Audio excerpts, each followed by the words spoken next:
Bien-aimés dans le Seigneur, bonjour. Voici venu le moment propice de partage de la parole de Dieu. Et la 263e activité, qui n'est rien d'autre que la deuxième de l'année 2024, a pour thème « Jésus t'appelle aussi ». Il est tiré du livre de 1 Samuel chapitre 3, versets 1 à 10 et de l'évangile de Jésus-Christ selon Jean chapitre 1 du 43e au 51e verset. Je vous invite à suivre et à méditer cet enseignement qui vous est parvenu au thème de la deuxième semaine de cette année et qui fera l'objet d'explications dans un premier temps et des commentaires des deux textes dans ce second temps pour finir avec les cantiques.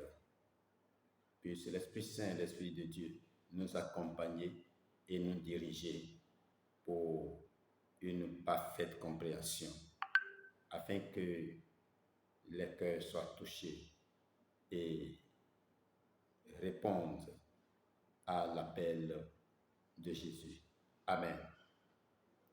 Bien-aimés dans le Seigneur, sans plus tarder, qu'est-ce que ce thème « Jésus t'appelle aussi » nous apporte? Je voudrais commencer à vous dire que la vie humaine est une succession d'appels et de réponses entre Dieu, le Rédempteur, et l'homme dans le cadre de son alliance. Il faut d'ailleurs reconnaître que Dieu est celui qui appelle toujours. À chaque réponse positive de la créature, Dieu continue à prononcer notre nom jusqu'au jour où nous recevons le nom nouveau qui nous permet d'entrer dans la gloire éternelle. L'appel de Samuel par Dieu en est un exemple. Par cet acte, Dieu révèle aux hommes qui il est. Il vient les rencontrer. Il leur parle. Il les envoie en mission. Et nous pouvons avoir les expressions comme Abraham, quitte ton pays. Samuel, Samuel, n'aie pas peur, Marie. Voilà ce qu'est l'appel personnel et intime de Dieu au cœur de chacun. Il passe aujourd'hui par le baptême où le baptisé est appelé par son nom, entrant ainsi dans la famille des chrétiens. Son nom et sa personne sont désormais gravés dans le cœur de Dieu et on peut lire à cet effet: tu comptes pour moi, tu es précieux pour moi, car je t'aime. Isaïe chapitre 42, versets 43 à 48. Bien-aimés dans le Seigneur, parlons un temps soit peu des conditions nécessaires à la réception de cet appel et ce qui peut l'accompagner. Nous allons suivre et ce qui suit. Voyez-vous, comme un enfant est précieux pour ses parents, Dieu aime et connaît chaque personne. Le silence, l'écoute et la prière permettent de s'ouvrir à Dieu. Dieu appelle chacun par son nom pour lui révéler sa véritable identité, c'est-à-dire celle d'enfant de Dieu, fait à son image. Mais personne ne peut entrer dans cette présence de l'Éternel étant dans la chair, sans une transformation préalable. Le psaume 24 nous rappelle du 3e au 6e verset les conditions nécessaires pour monter à la montagne de l'Éternel, pour s'élever jusqu'au lieu saint et pour voir la face de Dieu de Jacob. Bien-aimés, l'appel ici nous invite à quitter là où l'on se trouve, quitter ce à quoi on appartient, quitter ce qui nous habite et nous enferme. Il s'agit de se libérer, de quitter comme Abraham, de mettre sa foi en pratique et d'aller voir comme Paul l'a dit, d'aller vers du nouveau, d'aller vers de l'inattendu pour commencer une nouvelle vie, pour des découvertes, pour de nouvelles aventures. Dans ce cadre, Esther a été appelée en tant que juive à devenir reine des Perses. Dieu avait son plan. Ce faisant, le but était de sauver son peuple. Gloire à Dieu. C'est ainsi que Dieu appelle chacun à utiliser ses dons et sa passion. Il vous appelle, vous qui n'avez pas encore reçu Jésus-Christ comme votre propre sauveur, et vous ne décrochez pas parce que vous n'arrivez pas à vous démarquer de l'emprise de la chair. Sortez de là, car ce n'est pas votre place. Jésus attend votre réponse. Et vous qui êtes appelés comme Esther, suivez sa démarche dans ce qui suit et vous saurez ce qui est indispensable après votre appel. C'est important. Alors, lorsque Mardochée fit rapporter à Esther que les Juifs seraient exterminés, il lui dit en substance, dans Esther chapitre 4, verset 13 à 14, je cite, « Ne t'imagine pas que tu échapperas seul d'entre tous les Juifs, parce que tu es dans la maison du roi. Car si tu te tais maintenant, le secours et la délivrance surgiront d'autre part pour les Juifs, et toi et la maison de ton père, vous périrez. Et qui sait si ce n'est pas pour un temps comme celui-ci que tu es parvenu à la royauté. Je sais que c'est dur, mais c'est ta destinée. Dieu t'a placé là. Ce n'est pas un hasard si tu es juive et reine de la Perse. Bien-aimés, je voudrais que nous retenions d'abord que la position que nous occupions aujourd'hui est selon notre mission. Et je nous invite à faire comme Esther. Alors, dans sa réponse, elle dit à Mardochée, en Esther, chapitre 4, verset 16, « Va, rassemble tous les Juifs qui se trouvent à Suse, et jeûnez pour moi, sans manger ni boire pendant 3 jours, ni la nuit ni le jour. Moi aussi, je jeûnerai, de même avec mes servantes, puis chanterai chez le roi, malgré la loi.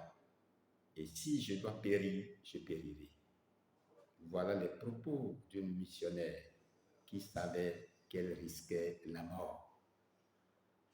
Elle devrait tout jeter dans la balance pour le convaincre, sa beauté, son intelligence et sa personnalité. Mais avant d'aller le trouver, elle mit 3 jours à part pour jeûner et prier. Quel exemple! Elle obtient tout et même au-delà de ses attentes. Voilà Esther, chapitre 5, 6, 7 et 8. Prenez donc le temps, bien-aimés, d'écouter Dieu et de comprendre ce qu'il attend de vous. À l'image d'Esther, passez du temps dans la prière et dans le jeûne, à l'écoute de sa volonté. Vous serez étonnés de découvrir tout ce que Dieu a prévu du moins pour votre vie.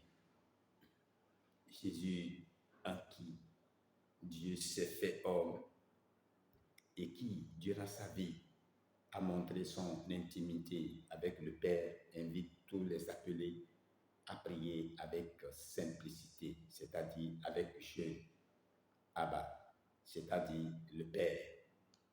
Ainsi, la Bible affirme que Dieu tisse avec les hommes, enfants d'un même Père, une relation personnelle d'écoute et de confiance, une relation d'amour dans laquelle les hommes s'épanouissent et grandissent.